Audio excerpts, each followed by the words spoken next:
But that's not a problem because Catherine's going to talk now. I'll use my teacher. Thanks for having me today. I appreciate it. One of the fun things about this, about Redbird Resilient, just to kind of give you some background, last year, specifically in the spring, our district, as a district staff, we were talking about things that impact our school district, such as you heard a statistic earlier about 1 in 5 students come from families who are raised by individuals who are being raised by individuals who aren't their biological parents. Our low income, free and reduced numbers, are hedging in that low to mid 40s range is where we're technically at.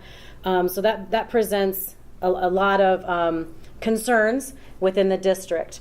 So as we were talking about these concerns in the district, it just so happened that there were some community members, i.e. John Stoops, the Rotary Club, talking about some very similar concerns amongst yourselves.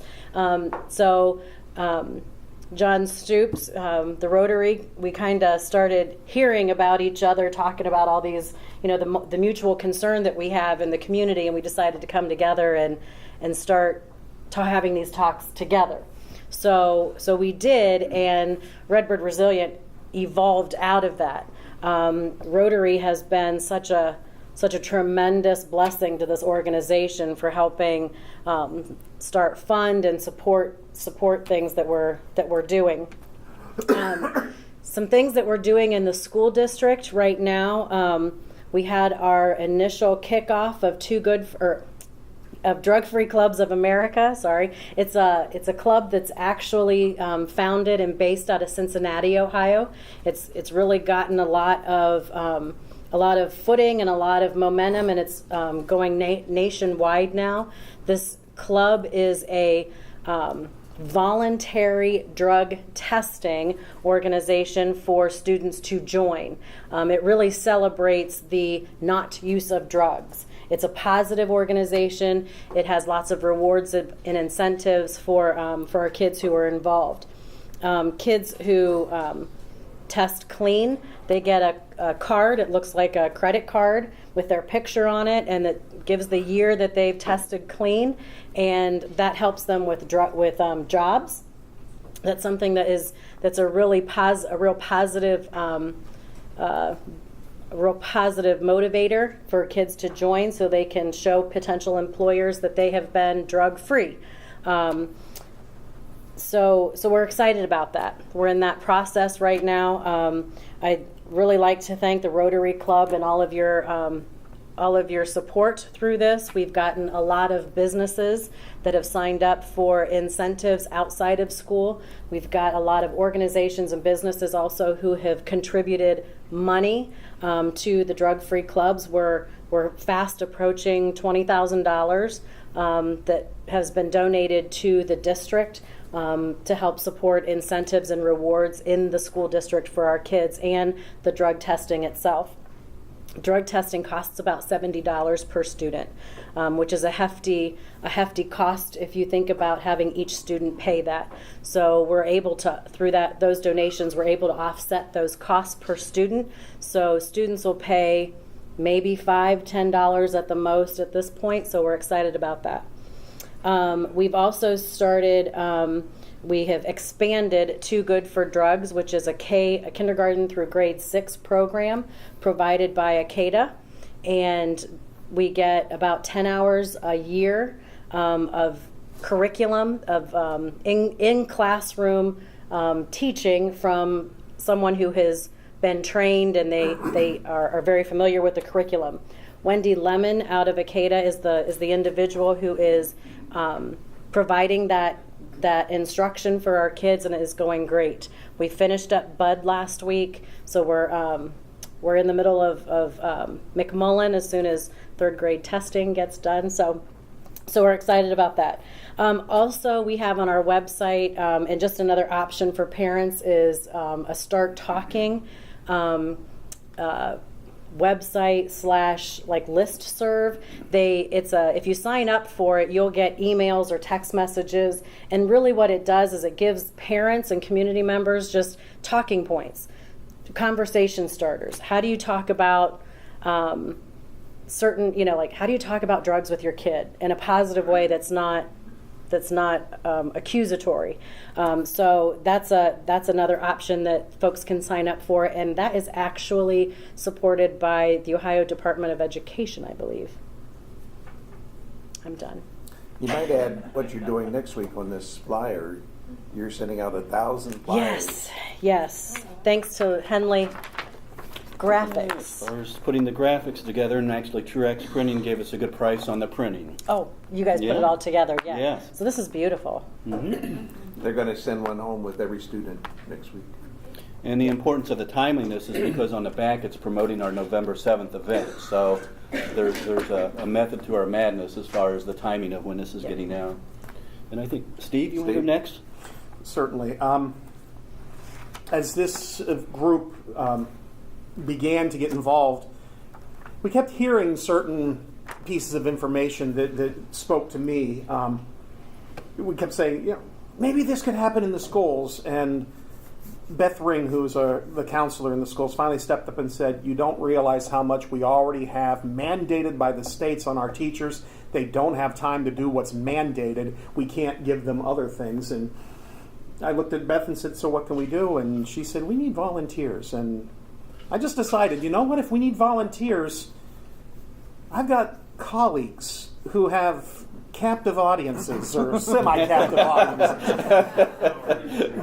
Maybe we can do something, and I'm glad to say that as of today, 7 of the churches in this community have provided 27 volunteers who have been screened and cleared, and a handful of others who have yet to complete the screening, who are in classrooms for an hour a week from K through 6.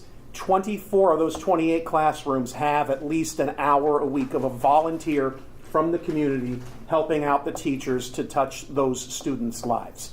I'm supposed to go in Wednesday from 8:15 to 9:15 and was handed enough stuff that took way more than an hour, so I said to the teacher, can I come back tomorrow? So I was there today as well from 8:15 to 9:15.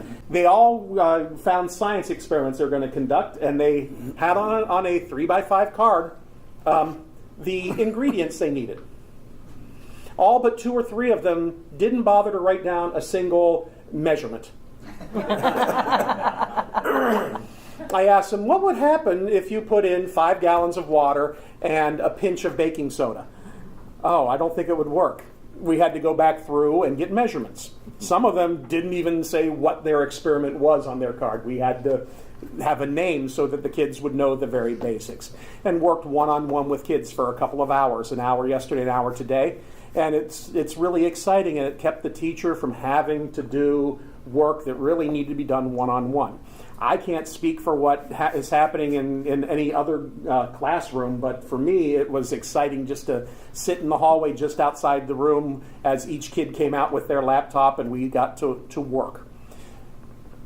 Thanks to the East Ohio Conference of the United Methodist Church, they agreed that if we were doing this under the auspices of the Loudonville United Methodist Church, they would allow us to conduct all background checks through their contracted screening group that checks with the FBI, the BCI, and charges a whopping $12 per background check. So we were able to do background checks. Every volunteer in every classroom has had a criminal background check, and we've been able to do it at less than anybody else would be able to do, and we are thrilled that we can do so. Another one of those meetings, we heard that statistic that Jim asked about. What's the ratio of kids who are being raised by someone other than their biological parents? 1 in 5, 20%. What we discovered, the vast majority are grandparents, but not all of them. But within a half an hour of hearing that statistic, we had Gene Coleman, who is a pastor who lives here in town, but is actually serving 2 churches, one in Mifflin and one in Big Prairie. Don't ask me how she gets from one place to the other on Sunday morning. That's beyond me. Who said, I'm trained to facilitate small group support groups. I said, you know what? I can speak up and say that our church will house, not just the group, but will house childcare. And John spoke up and said, I'll work through Rotary and we will provide the childcare volunteers necessary. And within a half an hour of hearing the need, we had a group already organized. They meet the first and third Thursdays of the month. That's tonight. A group of grandparents, at this point everyone's a grandparent, who are raising their grandchildren because their parents are not able to. We'll be gathering to support one another. They actually are bringing in an attorney who's going to speak to some of those issues that are unique to those situations that the grandparents are asking questions about. That will be taking place tonight. I think, if I'm not mistaken, John and I are both planning on being there tonight to be 2 of the child care workers. It's an interesting and fun time to sit there with these kids who are being raised by their grandparents. The sad truth is the majority of these kids who are being raised by somebody other than their parents are in that situation because of drug abuse. Some of these parents are in rehab. Some of these parents are in prison. Some of these parents, their children have been taken away from them by Child Protective Services.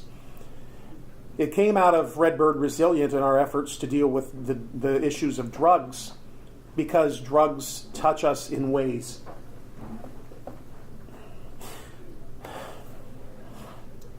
Sorry. It's an emotional thing. In ways we can't imagine.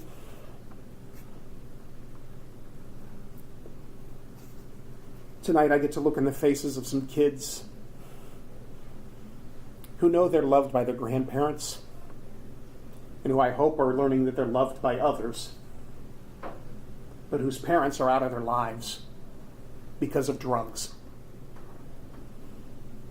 It's a lot more than just the addict who's affected when drugs are involved.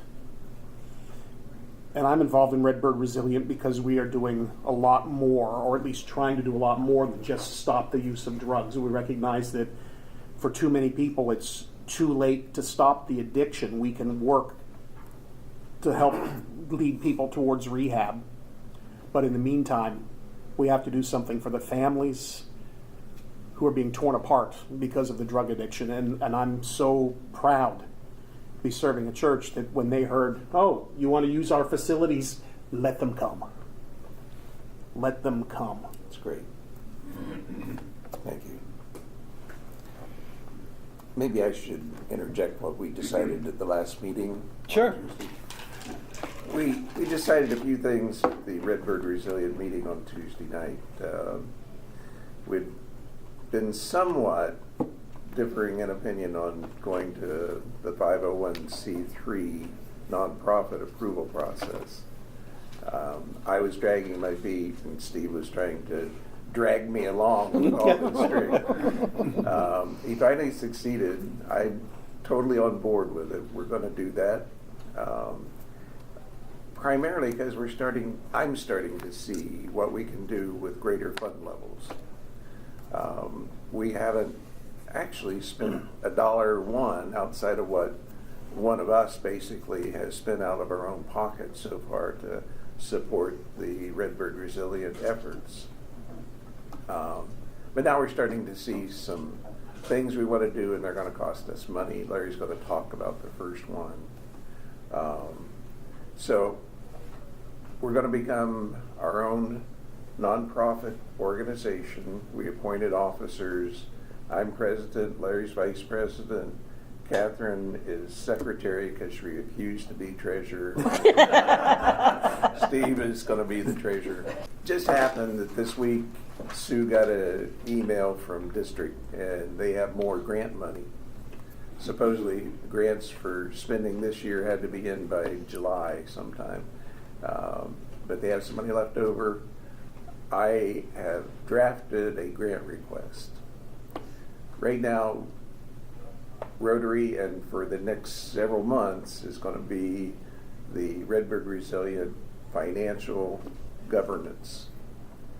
We've set up an account under Rotary, Redbird Resilient, denominated, and we have $2,000 in there.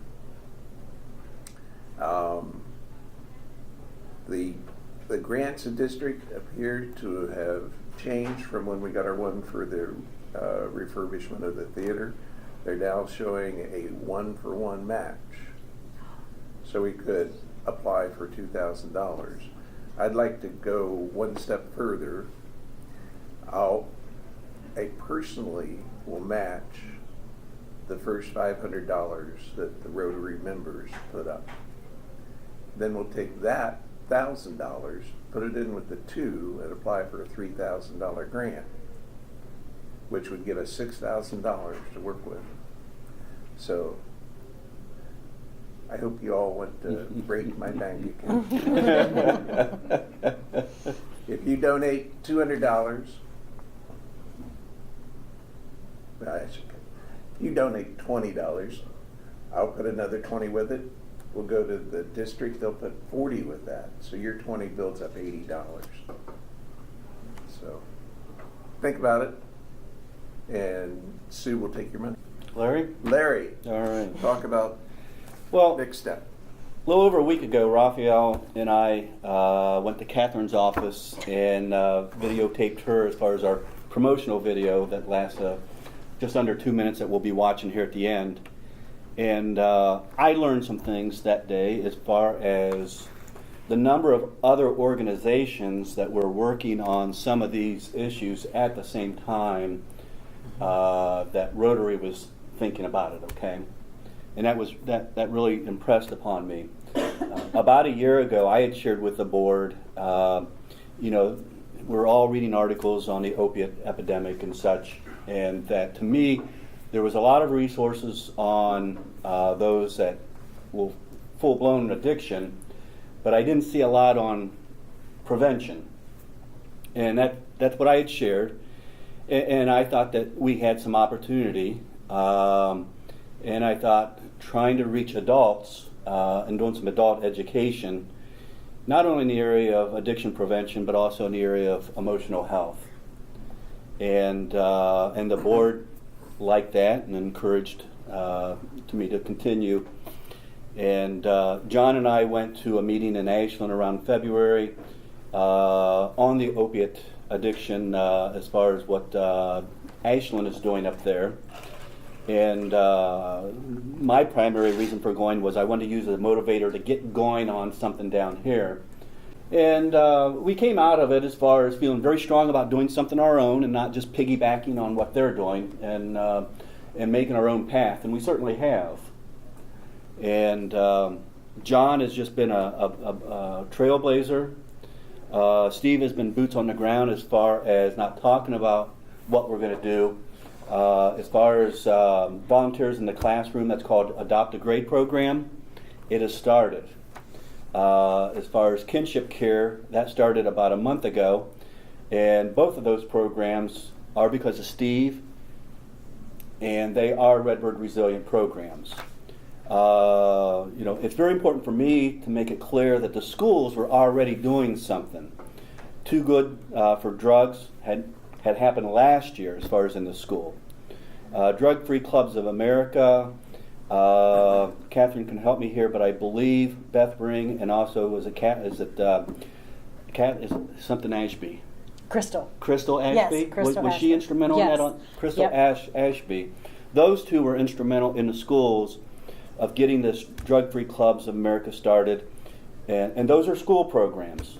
And they're getting support and assistance, especially from John, going out and getting the awards part of those that participate in Drug-Free Clubs of America. John Temple also was very early on for Drug-Free Clubs of America, assisting in that, okay? So much there, totally separate from Redbird Resilient, coming from different places that were intersecting. I thought this was going to be a committee of Rotary, And I believe Steve perhaps said, this needs its own name. And the name Redbird Resilient, we've been having monthly meetings since at least May, if not April.